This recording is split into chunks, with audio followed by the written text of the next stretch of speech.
submitted for your approval a very special edition of the Tone Zone today. I've been gigging out for over 30 years, played through countless rigs, backlines, my own stuff, many pedal boards I've put together. And I currently front two bands here. One, Tiny Enormous, is an all-instrumental kind of jazz-influenced jam band. The other, the 9Ts, is a tribute to and extension of my love for 90s alt rock. Very different bands, very different focuses, two different gigging rigs. So today I'm going to talk about my philosophy, how I put together these rigs, what ended up on each and why, and make sure you stick around to the end and find out the lessons that I learned while doing so. Today on the Tone Zone.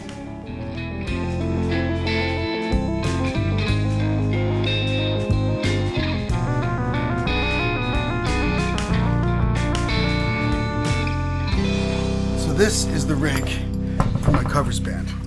Now I should say that I usually play either J. Mascis Jazzmaster, my Adam Jones Epiphone Les Paul, or my Yamaha Revstar with this band.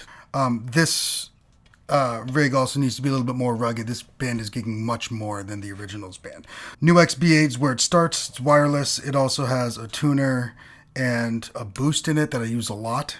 And instead of an amp, I use the amp sims right now in this Pod Express. Sometimes I have the Boss IR2 at the end. I keep it on the chime setting. My presets both on the chime setting, which is kind of a Vox cleanish sound, is my bass. The Morning Glory, these have been twisted a little bit. Drive I usually keep all the way up in volume about there. That's kind of my like sweet overdrive sound. I should say I keep it on the low gain setting, set like that.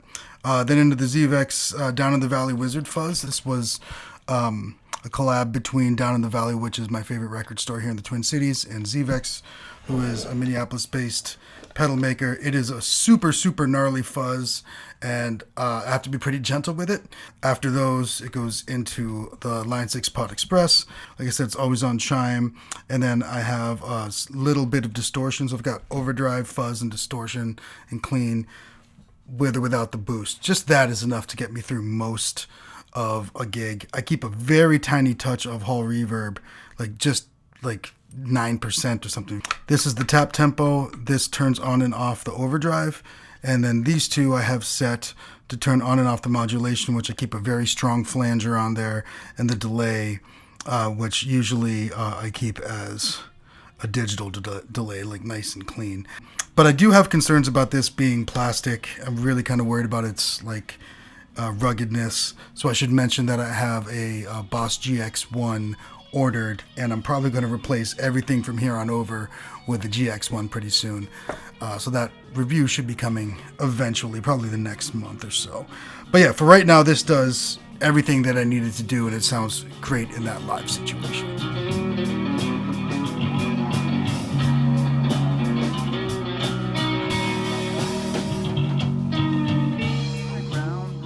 While my covers band rig is set up for practicality and ease of use, my originals band rig, which again is all instrumental, is set up specifically for sonics, but still is pretty tactile. So first off, it's in Hands was the name of the company that made this pedal board, so I could put as much of the wiring underneath as I could. I wanted to make sure that I had good isolated power, and I went with the Voodoo Labs pedal power, not just because it's kind of the standard, but also it takes a regular IEC power cable and not some weird wall wart or something like that. But that actually goes to the power on the side of here, as there's a power switch. It turns everything on. First into the fuzz, and so the guitar goes first into the fuzz. This is the double muff from Electro Harmonics. Everybody seems to hate this thing. I adore it. Then the tuner press, which is both a tuner and a volume pedal, and then I can click in and out of it becoming an expression pedal. So, yeah. Then the expression pedal is hooked up to the echoes delay, which we'll get to in a little bit. So tuner, volume, and expression, and then through your trusty Boss SD1. So I've got my fuzz and I've got my overdrive. I should mention that I never really stack them. And then out of there, it actually goes up into the Mod Rex, which is this crazy polyrhythmic modulator thing that Electro Harmonics makes. I just use it right now for Flanger Live, and I've got a couple settings on it that I'm trying to work into a specific song. But this is going to become a big part of what I'm going to do with this pedal board eventually. And I should mention that I finished this pedal board in December 2025, and I'm committing to not changing it for all of 2026. I'm going to try to do that and be a little bit more intentional with how I set my stuff up. Yeah, and so then out of the Mod Rex, it goes into the Mothership 2. The Pigtron is just a synth. I use this for a specific synth lead tone. And then if you play, like whenever this one, it's kind of got like a retro synth sound to it, and it doesn't handle polyphonics well, so it really farts out and makes like really funky noises when you play like double stops or something like that. And then after that, into the Plethora X1, which is really a utility pedal. I don't really, right now I just have like a really boring reverb on there because there's a Hall of Fame reverb in there, but sometimes I switch it over to a chorus. But this is just kind of the like utility spot. And then from there, it goes into the JHS Series 3 octave reverb. I always keep the octave up shimmer going, and I keep the settings for the decay and octave centered. And the pedal is kind of angled like this because I use my toe to move that knob. In addition to turning it on and off, I actually turn the knob with my toe. That's kind of why it's sticking out at a 45-degree angle there. And then after that, it goes into the echoes, which is this amazing Killy delay with tap tempo. It also has flanger on it, so with a very low delay, you can use it as just a flanger, and then you can tap in a delay, and it also has a full-featured looper on there.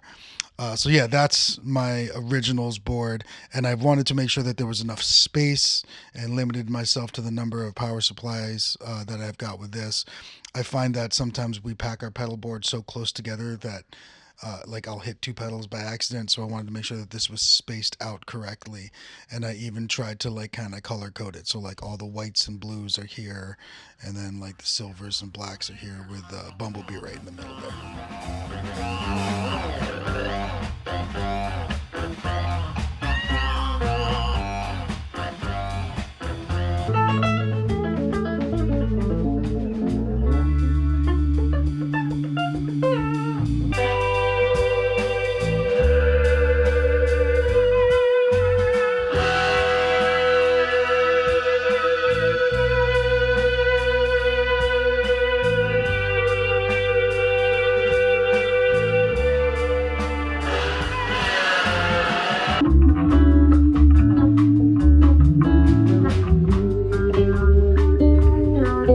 So I should quickly note that I also keep the Marty Friedman Tech 21 Sans amp and its power supply in my gig bag as a backup for either band. It works perfectly. I even use Marty's, I did a whole series of videos on this if you want to check those out, but I even use his default clean rhythm and lead, and then just turn the filter on and off, and I can get through a full gig like that. If there's a backline for the covers band, I can absolutely get through a gig with just clean and dirty and have some fun, close enough for rock and roll, as they say.